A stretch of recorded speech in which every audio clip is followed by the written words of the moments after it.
I just wanted to say that I'm editing this video that you guys are watching right now using my hand on the mouse, right? And all of a sudden I feel some fur. What? Excuse me. What? What are you doing?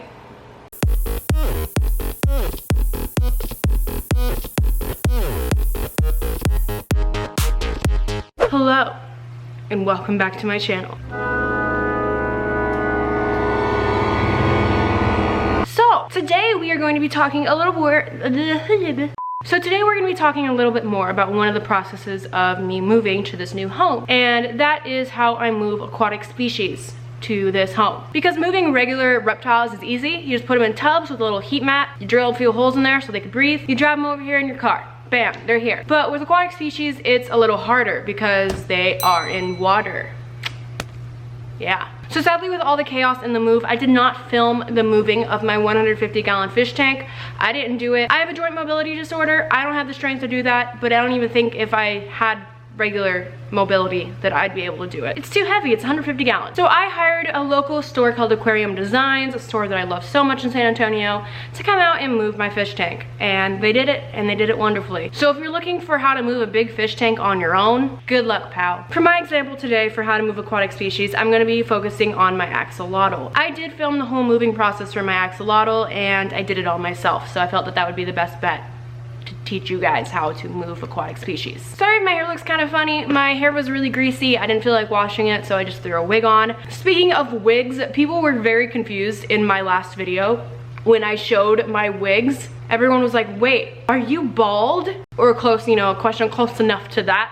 I am very bald, thank you. But no, I am not bald. Nothing wrong with being bald. I think girls actually look super beautiful when they're bald, but I am not bald. I am just a girl with hair that likes to put fake hair on top of her real hair. So, yeah. But in my last video, that's actually my hair with just some extensions. My hair is actually pretty short. It goes to like right here and it's black. So that's my hair. Anyway, that's really irrelevant for this video. So for this video, I'm just gonna show you guys how I move my axolotl safely into my new home. And basically this tactic can be applied to any kind of aquatic species. I hope you guys enjoyed the video and I hope you guys learned something. And if you don't learn something, I hope you're at least entertained. And if you don't learn anything and you're not entertained, I at least hope you have a good day. I just spit on the camera.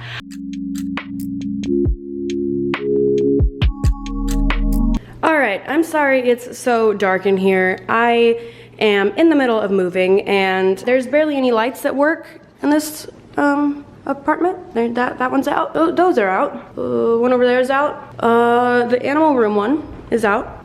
Everything is out basically, so yay. I noticed I never did an apartment tour like I said I was going to along, 2 years ago. So let's do one real quick, okay? Here is my beautiful kitchen with all of the necessities for a kitchen, Bill Miller's cup, feeding tongs, makeup, soap, tape, lint, roller, not just lint.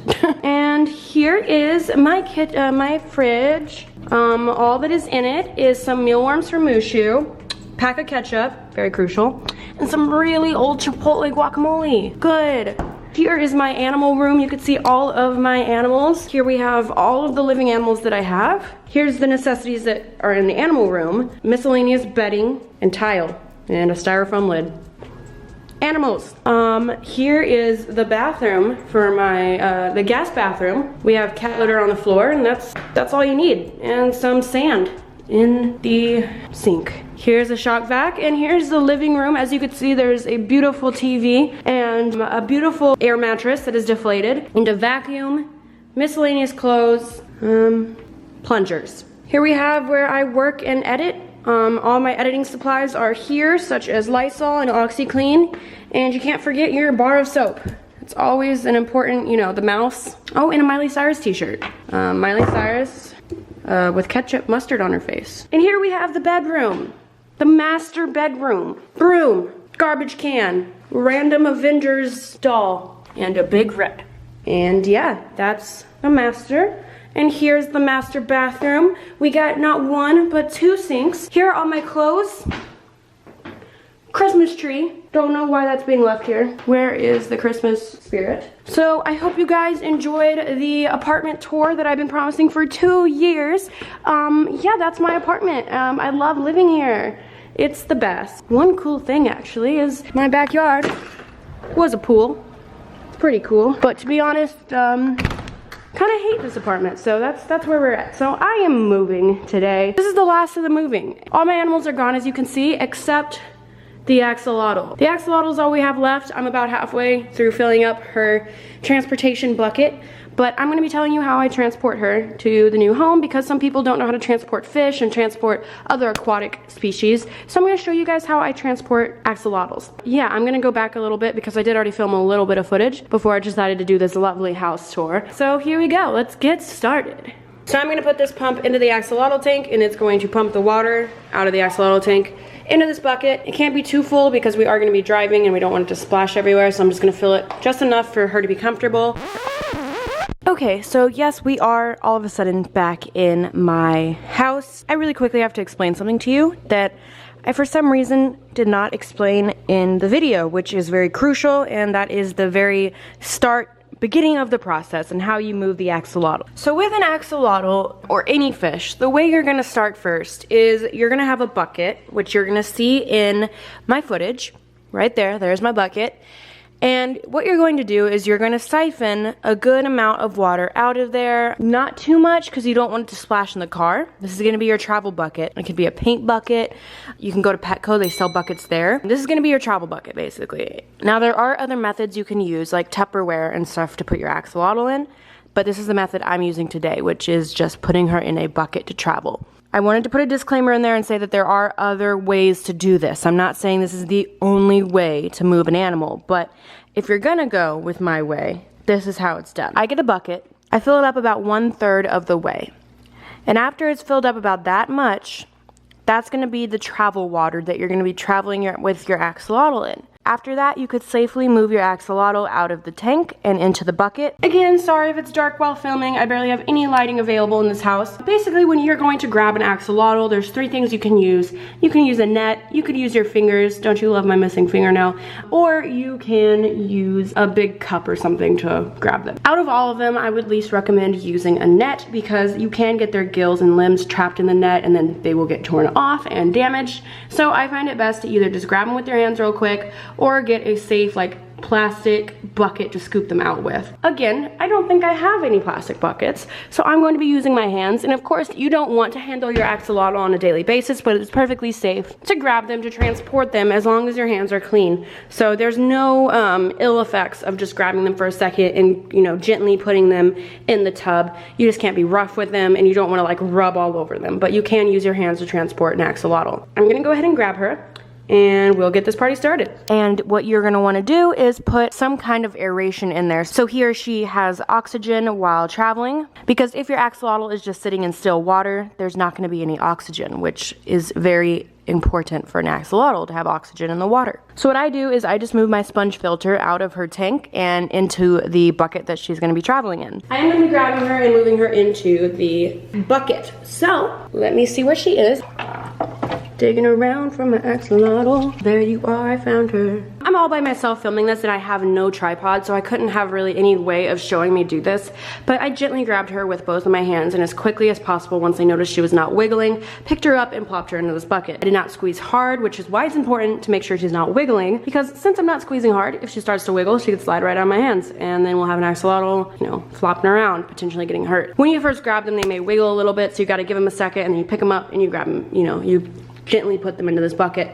So now I have her in here. You can't really see her because again, no lighting, but she's in there.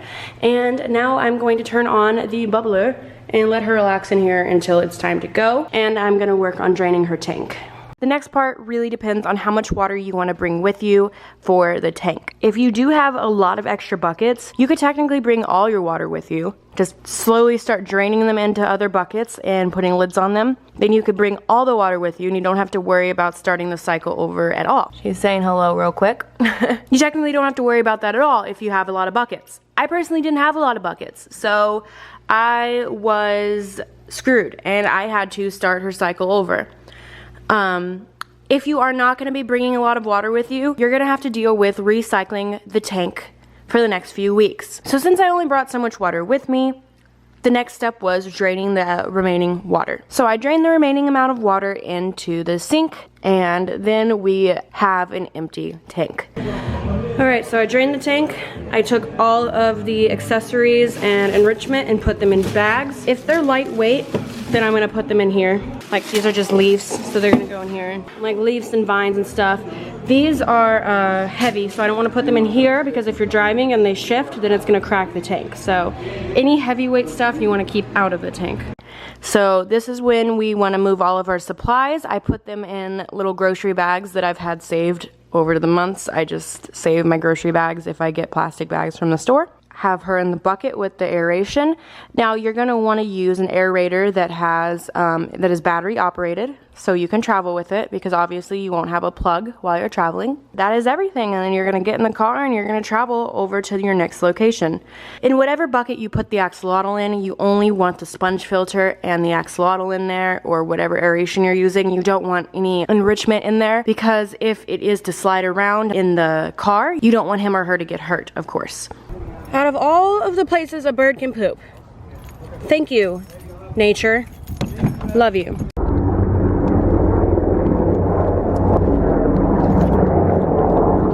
Oh my God, so many helicopters. Come on, Mushu. Welcome to your new home. Well, technically, it's the same home for you because you're going right back in the same tank, but a new environment for your new home. We've moved your home. We've relocated your home. I'm just gonna shut up. Ow. Ow, ow. Okay, so I found the spot that I want to put the tank in, and I filled it up about halfway, a little less than halfway, with all brand new water. And then the rest of the water that's going to be going in there is from her previous tank that I brought in the bucket with her. Excuse me. Trying to film an educational video. So I actually do have my chiller right here in case I need it. I'm not sure how the temperature is going to be and how steady it's going to be in this room in this house, because obviously brand new house, don't know. So I have my chiller here in case I need it. That's just going to regulate the temperature in her aquarium. They can withstand temperatures up to 70 degrees, but it's always best to aim for the lower temperatures, and you want to keep it steady. That's one of the main importances of this, is that it doesn't fluctuate. You want to keep it at a steady temperature, which is what the chiller will provide. So if this room tends to have fluctuating temperatures, then I'm going to go ahead and use this chiller. So that's something I always have on hand. For water conditioner for axolotls, Prime is one of the only conditioners that I trust. There's a lot of conditioners that can actually do more harm than good to your axolotl in the aquarium world. So please make sure whatever conditioner you do use, you double check online, you know, you do your research and make sure that it's not just safe for fish, but also for axolotl. Because remember, axolotls are salamanders, they aren't part of the fish world. So you gotta make sure that the conditioner you use is safe for axolotls, not just fish. So now we're gonna go ahead and put it in here. Boop. One very important thing though to stress about Seachem Prime is it's a little different than your normal water conditioner. Whereas some water conditioners completely detoxify the nitrates and nitrites, Prime is more of a binding agent for it, where it goes into the water and it binds all of the nitrates and nitrites and the toxic stuff in the water and temporarily binds it. Basically allows the tank to catch up in the cycle while it temporarily takes care of the nitrates and nitrites. The reason I stress this is if your axolotl is going to be in the tank during the cycle, you need to add the Seachem Prime every day, every time you do the water change. And when you're cycling the tank with the axolotl in it, you're going to be wanting to do 25% every single day water changes. And every day you're going to be wanting to add Seachem Prime back in there.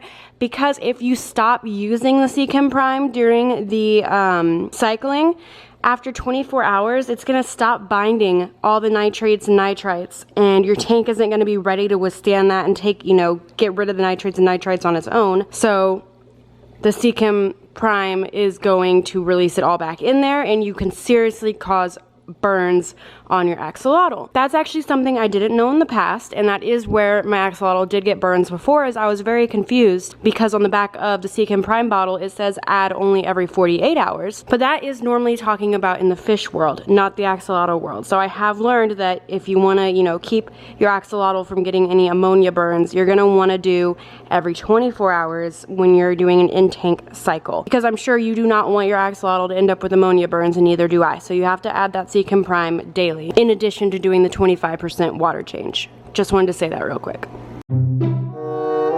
There we go. Now we can see so much better. Yay for being a professional YouTuber. Now before I add the axolotl, I am going to add, of course, her filtration and all of her enrichment and hides. So that's all of the stuff that I brought in the Target bag. And then we'll add her. So I'm just going to reset up her enclosure basically and get it running. And then once it's at a steady temperature, I will add her and the rest of her water in.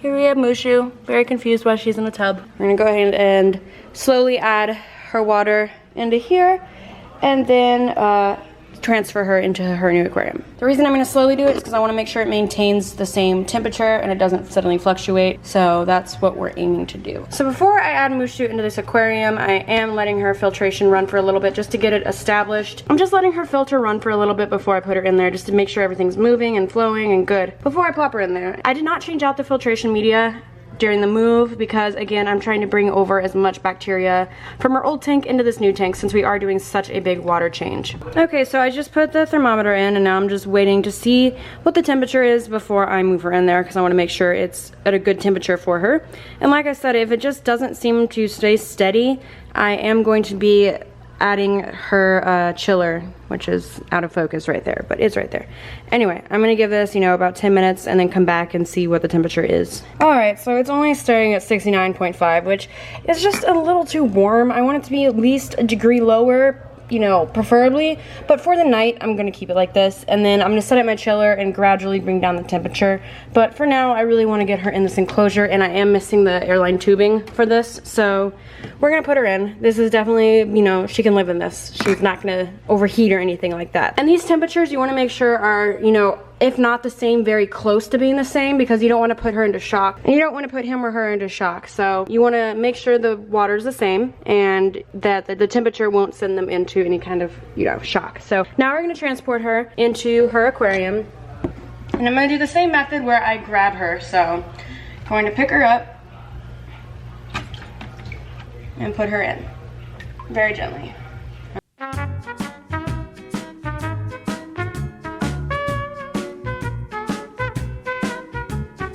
And we're done.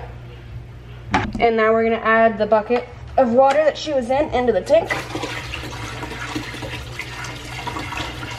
We're gonna plug in her other filter, which is a sponge filter. I do have two different filters in her tank because this one is just so low flow. It's really only good for like a 10 gallon, and I don't want to go any higher because axolotls only do very good with low flow. And then over here is a sponge filter, and that we swap out every so often. It's okay that it gets a little dirt in it. That just means that there's, you know, some kind of bacteria in it, but you don't want it to get, you know, completely dark. Then it's just dirty. I have both going just so the flow stays minimal, but she does get the filtration that she needs.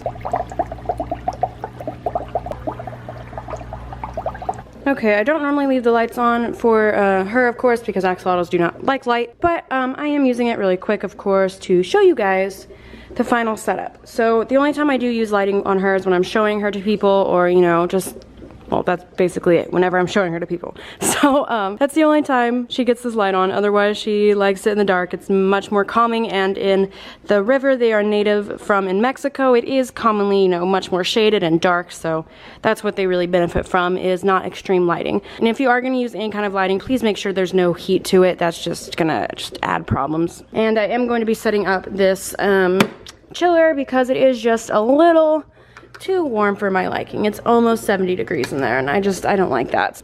That would be how I transport an axolotl, and that is also how I transport my aquatic life in general.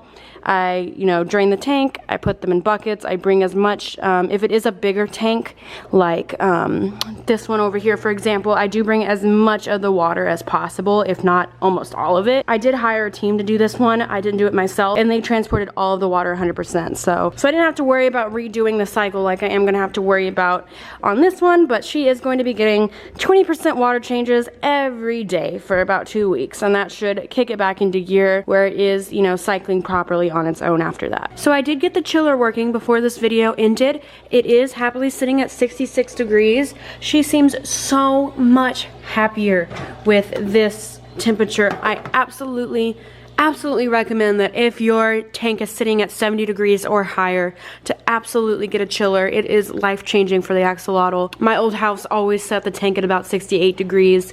This house, it just, no matter what, this room sits at about 70, 74, anywhere in there, and so the tank water sits at about 70. I'm just so happy I got this set up and running for her, because this has just been so good for her.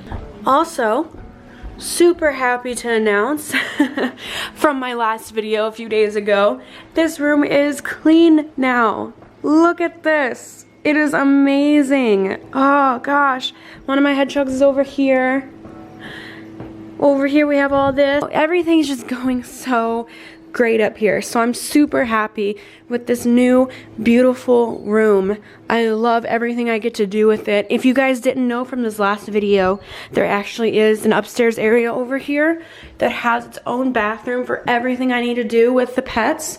You know, there's a bathtub, and coincidentally, it has fish on the walls. So I did not show that in the last video because it was just too messy, but it is fish themed, which I thought was hilarious. Do you just roll around everywhere? Every time I'm filming you, you're just rolling. That's the upstairs bathroom specifically for these animals. And I'm just so happy with how this turned out, and there's still so much I'm gonna do up here. So many things I could still try. This area is gonna have all my supplies. There's just so much space in here to do so much. These are all my backup supplies, you know, in case the light goes out or whatever.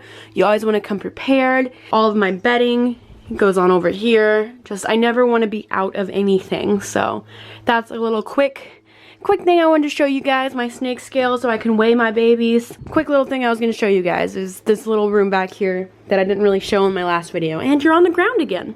This cat has no clue how to walk. You're on the ground again, rolling. Why won't you walk? So anyway, we can go ahead and go to the outro now. I just did want to show, you know, an update real quick of this room up here. I think it's super great. I love how it's turning out, but I still have so much I want to do to it. I want to get more vision enclosures so, you know, the ball pythons who are growing can have more space. There's so much I want to do. What I have failed to mention so far is that I am upgrading her tank into a 40-gallon. I think it's just well overdue. I've always read that adults can perfectly live in a 20-gallon, but just the amount of waste that is produced in a 20-gallon and them being so sensitive to waste, I think that is how my axolotl has come from time to time to get ammonia burns and stuff, because she's gotten those from time to time. A lot of axolotl owners do deal with ammonia burns at some point in time and now I am dealing with it somewhat, again, very minor. I'm not gonna let it get out of control this time, but I do think it is because her tank is on the smaller side, so when she goes to the restroom, it turns right into, you know, ammonia, and the ammonia spikes very quickly because the cage is so small. Axolotls are very sensitive to ammonia, so if you notice them getting ammonia burns, that means you need to clean their cage more often. And if you are cleaning it very often and they are still getting these burns, you might want to look into upgrading their cage, which is what I'm going to be doing, because I have been so carefully keeping her cage clean, and she still does have a few on her back, and I don't want her to have them, of course. I'm sure I'm gonna get some comments that people are very unhappy that I even let her get them to begin with, but I genuinely thought that the cage size was good because a lot of people do keep them in 20 gallons just fine. She's just a poopy girl. She poops a lot, so she needs a bigger cage. And yeah, that's the plan. So I hope you guys enjoyed. I have some super fun videos planned out in this atrium. A lot of people were asking what the heck this is and like what the purpose of it is. There's really no purpose for it. There's really no purpose for it in general, but I'm making a purpose for it. I am using it as an animal enrichment enclosure. It's not gonna just be one set enclosure for one animal. It is going to be for all my animals. I'm gonna bring different enrichment out at different times, and we are gonna play with different animals out there. at different times. I'm really excited to use it for, you know, exercise for my animals, and it's gonna be some really fun content for my channel for you guys to enjoy watching my animals have a good time. So I think my wig is receding. So that's the video. I hope you guys enjoyed. Leave a thumbs up if you did enjoy it. Leave a comment if you have any questions. Someone in the community will get to answering them, if not me. I want to have a very loving community on here that's all here to help each other. So go in the comment section, help some people out if they have some animal care questions. Of course, I'm going to try to get back to the ones that I can. So yeah, feel free to leave a comment. Also maybe some suggestions on what videos you'd like to see in the future. So thank you guys so much. I love you guys, and I will see you next time. Okay, so there is one thing I want to talk about that I don't necessarily, you know, need to. I know there's gonna be people in the comment section that are gonna be like, oh, you don't owe anyone an explanation, stuff like that. I know I don't, but I really do like connecting to my audience. So I do want to share this information. So I have something called Ehlers-Danlos syndrome. It's a joint mobility disorder, and it does make it really hard on me to exercise in pretty much any way. I start my day off with a very, very minimal amount of energy, and I get to decide every day what I want to do with that very minimal amount. And because of that, it's very easy for me to overexert myself. I just noticed in pretty much every single video, there are viewers who say I sound different and that I constantly kind of sound a little weird, things like that. Basically what happens is I only have, like I said, so much energy. So first off, just standing and talking for a video gets me out of breath very, very easily because I don't have that much energy. Count how many times I say energy in this part. I swear to God, it's gonna be a lot. Anyway, I don't have a lot of energy. So, especially when I do videos that involve a lot of moving, like my last video where I was not only holding a camera and talking to it, but I was also, you know, moving animal cages, putting things in them, picking heavy things up, running around in a very hot room. It caused me to be very out of breath the whole time, which I noticed a lot of people were like, oh my God, your voice sounds really weird. Are you okay? I am okay. You'll notice in even videos where I don't really do much, like this video, I might have had some parts where my voice sounded a little different. And you could look at all my videos for as far as they date back, and most of them will have some parts where my voice is lower and other parts where my voice is higher. That's because I start my video off with more energy, so I could sound more energetic. And then by the end of the video, I am very out of breath and my voice is a lot lower and deeper because of that. So it fluctuates, and I know that's a little weird quirk to see in a video, but that's basically where the fluctuation of my voice comes from, you know, the way the tone shifts a lot. I get completely deflated of energy so quick, and it's something that of course I'm gonna have to work through because I wanna have a life, I wanna do things, but that's why I go from like super hey guys, like hi like that, to hey guys, to like nasally. It's just me working with my breath because I'm constantly, you know, struggling with being out of breath. No, I didn't owe that explanation, but I do like to connect to my audience. So in my second channel, I'm sure I'll talk about Ehlers-Danlos more, teach you more about the syndrome. So yeah, I hope you guys learned something from that, and if not, oh well. So yeah, I hope that maybe answered some of y'all's questions to like, why does she sound so weird sometimes? It's because I'm out of breath. I'm just out of diddly darn breath. So yeah, right after this video of filming, for example, I'm gonna go take all my makeup off and take a nap because I'm exhausted just from filming, and just from getting dressed, you know, putting the wig on and makeup and filming. I'm already like dead beat. So I am ready to pass out for a little bit. So anyway, thank you guys so much for watching my video, and I will see you guys next time. So I went to this hair salon for the first time, just Tony and Guy, really fast. They're right outside my apartment, and I wanted something quick, so I just went there. Anyway, what was really cute about it is that I've never met them before. They gave me this cookie cake. It says, congratulations on your new home, and they put a little miscolored Gucci, which is really cute. But I can't even eat it because I'm allergic to gluten. So it's just been sitting here since yesterday because it's really cute and I don't want to throw it out. So I just stare at it and then close it. I'll probably keep it until it goes bad. No, I don't know what to do with it, but it's really cute.